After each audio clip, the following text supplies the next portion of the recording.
నమస్తే అండి. సూర్యోస్మి అమ్మ.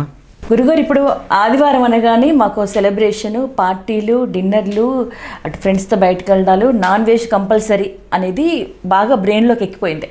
మీరేమో సండే రోజు నాన్ వెజ్ తినొద్దు, మానేయండి అని చెప్తున్నారు. ఎందుకు? శాస్త్రం ఏం చెప్తుంది? అసలు ఎందుకు మానేయాలి? మానేయడం వల్ల లాభాలు ఏంటి మాకు? అసలు అంటే నాన్ వెజ్ విషయంలో అంటే మద్యము మాంసం అనేది మనిషిని అధోగతి పాలు చేస్తుంది. శాస్త్రం ఏం చెప్పిందంటే మాంసాహారం తినమని ఎక్కడా లేదు. అసలు ఎప్పుడు మాంసాహారం తినకూడదు, ఎప్పుడూ తినకూడదు. కానీ మనం అలవాటు పడున్నాం. నాగరికత మొదలవటానికి ముందే మనిషి జన్మ తీసుకున్నప్పుడు ఆకులు అలములు తింటూ ఒక జంతువుని ఇంకో జంతువు తినడం చూసి ఇది కూడా తినడానికి మంచిదే అని పచ్చి మాంసం తింటూ పరిణితి చెంది దాన్ని కాల్చి తింటాం, తర్వాత దాని ప్రాసెస్లో తినటం అలవైతే అలవాటైంది. అంటే ఇక్కడ మనం తినే ఆహారం, మనం ఏదైతే తింటామో అది మన ఆలోచనగా జ్ఞానంగా పరిణామం చెందుతుంది. అంటే మాంసాహారం తినేవాళ్ళందరూ సరిగా ఆలోచించరా అని మీరు అడగచ్చు. అలా ఏమి ఉండదు.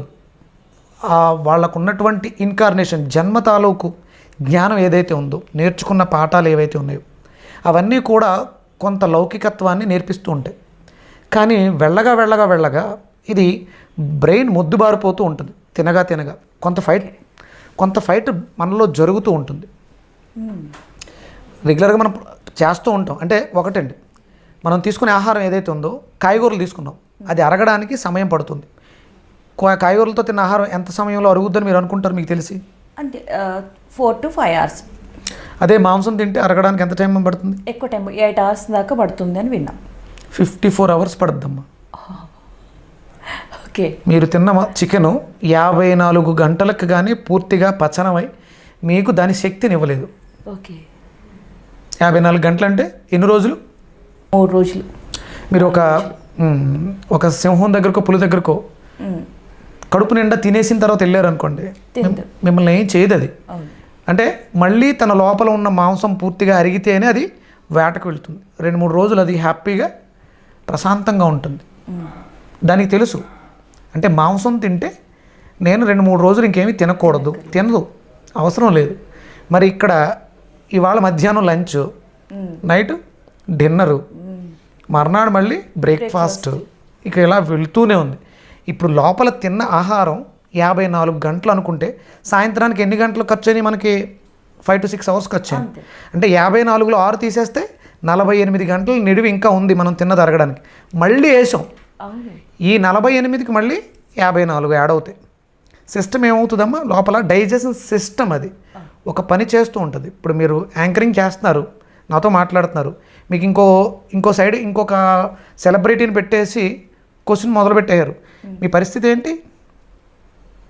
మీరు ఎలా రియాక్ట్ అవుతారు? అసలు ఇంకా ఓవర్కమ్, అది చేయాలా, ఇది చేయాలా, ఏం చేయాలో అర్థం కాక ఆగిపోతాను నేను అక్కడే. లోపల సిస్టమ్ కూడా అలా డ్యామేజ్ అవుతుంది. ఇలా డ్యామేజ్ అవటంలో సండే అనేది చాలా ఇంపార్టెంట్ అయిన డే. భారతదేశంలో ఉన్నటువంటి హిందూ ధర్మంలో ఉన్నటువంటి, అంటే భారతదేశంలోనే హిందూ ధర్మంలో ఉన్నటువంటి వాళ్ళందరికీ కూడా ఆదివారం చాలా ప్రముఖమైంది.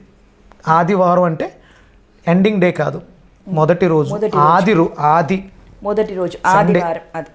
అంటే మనకు అక్కడ నుంచే మొదలైంది.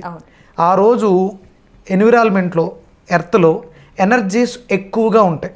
అవి ఇంట్యూషన్, నాలెడ్జ్కి సంబంధించినటువంటి కాస్మిక్ ఎనర్జీ రేస్ ఎక్కువగా ఉంటాయి. ఆ రోజు మన ఆలోచన తిండి మీద కాదు, భక్తి మీద ఉండాలి, దైవం మీద ఉండాలి. అంటే దైవం అంటే మళ్ళీ కనిపిస్తున్నాడు సూర్యనారాయణమూర్తి, ఆయనకి దండం పెట్టడం, ఆయనకి పూజలు చేయడం కాదు. ఆ సూర్యుడే మన నాభిలో, మన మణిపూరక చక్రంలో ఆయన ఉన్నాడు, రంబీజంతో ఉన్నాడు. ఆయన్ని అవేకం చేసుకోవాలి, ఆ అగ్నిని ప్రజ్వలింప చేయాలి.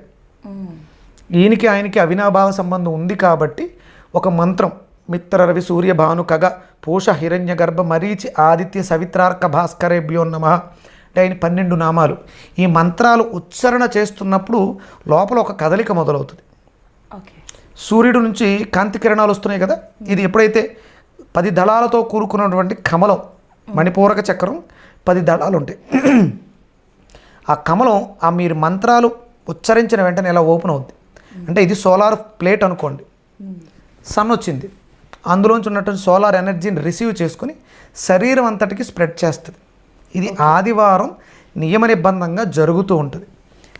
ఆ రోజు మీ ధ్యాస అంతా మద్యం మీద మాంసం మీద ఉంటే, అంటే ఆ ఒక్క రోజే అని కాదు, ఆ రోజు తీసుకున్నటువంటి శక్తి మిగతా రోజులకు ఉపయోగపడుతూ ఉంటుంది. ఓకే.